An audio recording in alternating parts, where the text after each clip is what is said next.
ഈ കഴിഞ്ഞ മാർച്ചിൽ ഞാനൊരു UPS വാങ്ങിച്ചു ആമസോണിൽ നിന്ന്.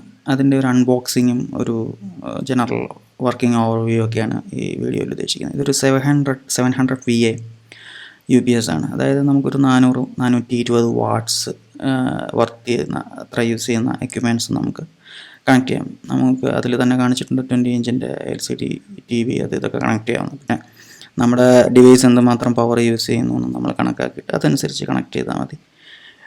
ഇതിൻ്റെ ഒരു പ്രത്യേകത എന്താണെന്ന് വെച്ചാൽ ഇതൊരു 5,000-5,500 രൂപ വില വരുന്ന ഒരു UPS ആണ്. അതും 700 VA മാത്രമേ ഉള്ളൂ. ഒരു ചില്ലറ ഒരു ആവറേജ് ഗെയിമിംഗ് PC ഒക്കെ കണക്ട് ചെയ്യാം. ഒരു 1-2 ലാപ്ടോപ്പൊക്കെ കണക്ട് ചെയ്യാം.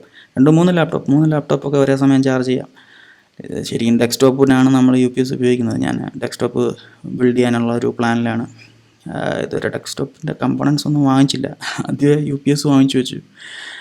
ഇതാണ് നമ്മുടെ ടെലിഫോൺ കേബിളിനെ ഓർമ്മ വരുത്തുന്ന, പഴയ ലാൻഡ് ലൈനിനെ ഓർമ്മ വരുത്തുന്ന കേബിൾ. ഈ കേബിളാണ് നമ്മൾ UPSലേക്ക് കണക്ട് ചെയ്യേണ്ടത്. അതിൻ്റെ മറ്റേ അറ്റത്ത് USB ആണ്. നമുക്കത് കമ്പ്യൂട്ടറിലേക്ക് കണക്ട് ചെയ്യാം. പവർ പോകുന്ന സമയത്ത് ഇത് കമ്പ്യൂട്ടറിനെ അറിയിക്കും, പവർ പോയിട്ടുണ്ട്, ഇത്ര ബാറ്ററി ബാക്കപ്പ് ഉണ്ട്, ഇത്ര സമയത്തിനുള്ളിൽ ഷട്ട് ഡൗൺ ചെയ്യണമെന്ന് പറയും. അപ്പോൾ കമ്പ്യൂട്ടർ തന്നെ ഷട്ട് ഡൗൺ ആയിക്കോളും.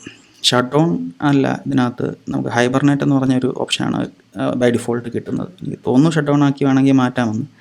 പക്ഷേ ഹൈബർനെറ്റാണ് നല്ലത്. കാരണം നമ്മൾ വർക്ക് ചെയ്യുന്ന എല്ലാ സാധനങ്ങളും അതേപോലെ റാമിൽ നിന്ന് എടുത്ത് ഹാർഡ് ഡിസ്കിലേക്ക് സേവ് ചെയ്തിട്ട് സിസ്റ്റം ഫുള്ളായിട്ട് ഷട്ട് ഡൗൺ ആവും. അപ്പോൾ നമുക്ക് കണ്ടിന്യൂ ചെയ്യാൻ പറ്റും നമ്മൾ എന്താ ചെയ്തുകൊണ്ടിരുന്നതെന്ന് വെച്ചാൽ. എല്ലാം ആദ്യം മുതൽ തുടങ്ങേണ്ട കാര്യമില്ല. അതുകൊണ്ട് ഹൈബർനെറ്റാണ് ഏറ്റവും നല്ല ഓപ്ഷൻ. അത് തന്നെയാണ് ബൈ ഡിഫോൾട്ട്. ഇതിനകത്ത് വരുന്ന ഒരു പവർ ട്യൂത്ത് എന്ന് പറഞ്ഞിട്ടൊരു ആപ്ലിക്കേഷനുണ്ട്. അത് ഇൻസ്റ്റാൾ ചെയ്ത് കഴിഞ്ഞാൽ ഇത് ഓട്ടോമാറ്റിക്കലി ഹൈബർനേറ്റ് ചെയ്തോളും. അപ്പോൾ 2003 ഞാൻ ആദ്യമായിട്ട് PC എടുക്കുന്നത്, ഡെസ്ക്ടോപ്പ്.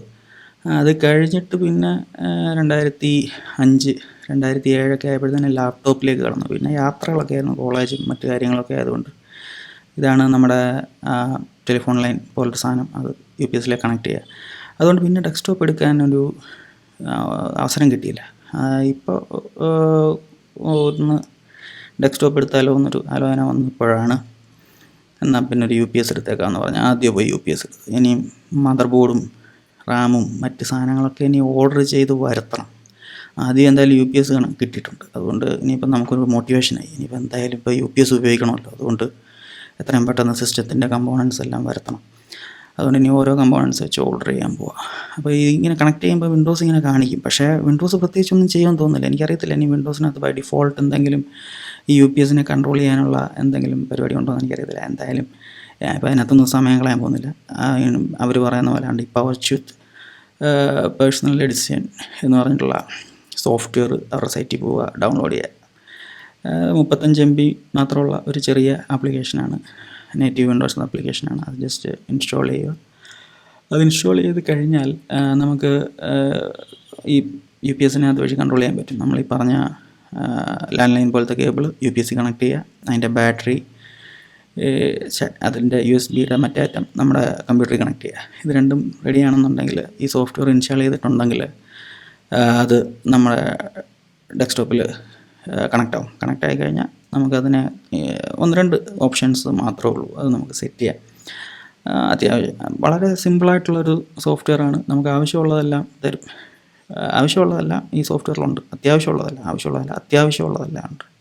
പ്രധാനപ്പെട്ട ഒരു സംഭവം എനിക്ക് ഇഷ്ടപ്പെട്ടത്, UPS വലിയ ശല്യമാണ്. അതുകൊണ്ട് തന്നെ പണ്ട് മുതലേ ഇൻവെർട്ടറാണ് യൂസ് ചെയ്തുകൊണ്ടിരുന്നത്. എനിക്ക് പണ്ട് PC ഉള്ള കാലത്തും എനിക്ക് UPS ഇല്ലായിരുന്നു.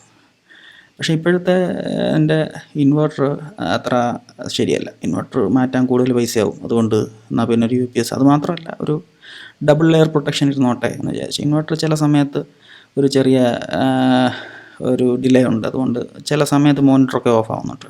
അതുകൊണ്ട് ഞാൻ മാത്രമല്ല ഇപ്പോൾ ഡേറ്റയെക്കുറിച്ച് കുറച്ചും കൂടി വറീഡാണ്. അതുകൊണ്ട് എനിക്ക് കറപ്ഷനും മറ്റു കാര്യങ്ങളും ഒന്നും താല്പര്യമില്ല. അതുകൊണ്ടാണ് ഒരു 2 ലെയർ പ്രൊട്ടക്ഷൻ ഇരുന്നോട്ടെ, ഒരു UPS കൂടി ഇരുന്നോട്ടെന്ന് വിചാരിച്ചത് വാങ്ങിച്ചു. ഇതൊക്കെയാണ് അതിനകത്തുള്ള ഓപ്ഷൻസ്.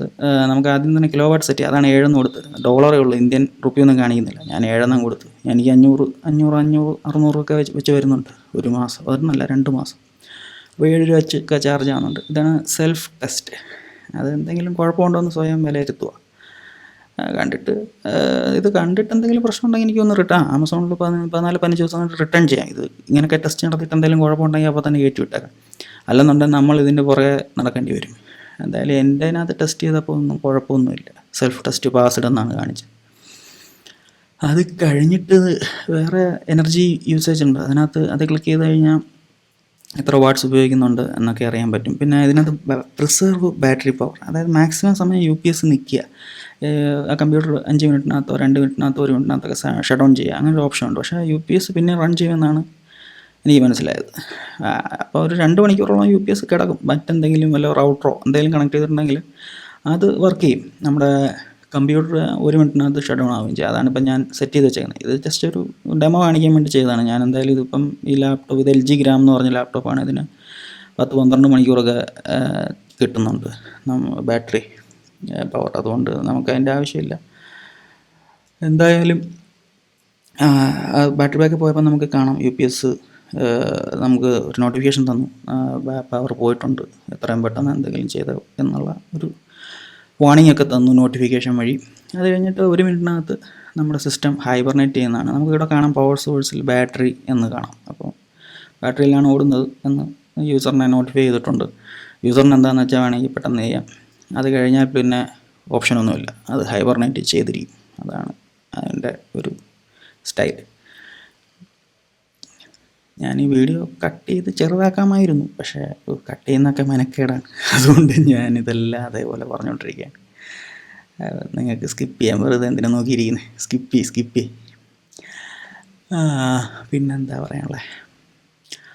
ഞാൻ പറഞ്ഞ പോലെ ഈ UPS ഇപ്പോൾ കുറച്ച് ദിവസമായിട്ട് ഉപയോഗിക്കും. ഞാനിതിപ്പോൾ വോയിസ് ഓവർ ചെയ്യുന്നത് ഒരു 10-12 ദിവസം കഴിഞ്ഞിട്ടാണ്. ഞാനിപ്പോഴും ഡെസ്ക്ടോപ്പ് എടുത്തിട്ടില്ല കേട്ടോ. ഡെസ്ക്ടോപ്പ് മേടിക്കാനുള്ള സാധനങ്ങളൊക്കെ ഓർഡർ ഇടാനൊക്കെ ഇങ്ങനെ പ്ലാൻ ചെയ്തുകൊണ്ടിരിക്കുന്നുള്ളൂ.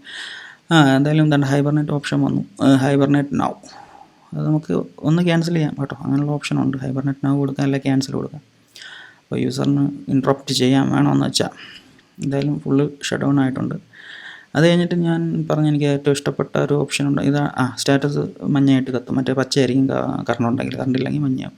അതുകൊണ്ട് ഇതാണ് ഞാൻ എനിക്ക് ഏറ്റവും ഇഷ്ടപ്പെട്ട ഓപ്ഷൻ എന്ന് പറഞ്ഞാൽ enable the battery backup alarm all the times. അത് ഒരിക്കലും ചെയ്യരുത്, വേസ്റ്റാണ്. എപ്പോഴും പിന്നെ നിങ്ങൾക്ക് കീ എന്നുള്ള സൗണ്ട് കേട്ടെങ്കിലേ പറ്റുള്ളൂ. അതുകൊണ്ട് എന്തെങ്കിലും ചെയ്യണമെന്നുണ്ടെങ്കിൽ എനേബിൾ ചെയ്തിട്ടു. എനിക്കിതിൻ്റെ സൗണ്ട് തീരെ ഇഷ്ടമല്ല. അതുകൊണ്ട് ഞാൻ ഇത് കംപ്ലീറ്റ്ലി ഡിസേബിൾ ചെയ്ത് വെച്ചിരിക്കുകയാണ്. Time to shut down 85 minutes. കാരണം ഞാൻ 10-15 വാട്ട്സ് ഉള്ള ഒരു ചെറിയ ഡിവൈസ് മാത്രം, അതായത് നമ്മുടെ ലാപ്ടോപ്പ്, അത് ചാർജ് ആയിട്ടിരിക്കുകയാണ്, അത് ചാർജ് ആവുന്ന പോലും ഇല്ല. അതുകൊണ്ട് ഓൾമോസ്റ്റ് 2 hours എനിക്കിപ്പോൾ ഇതിൽ കിട്ടും.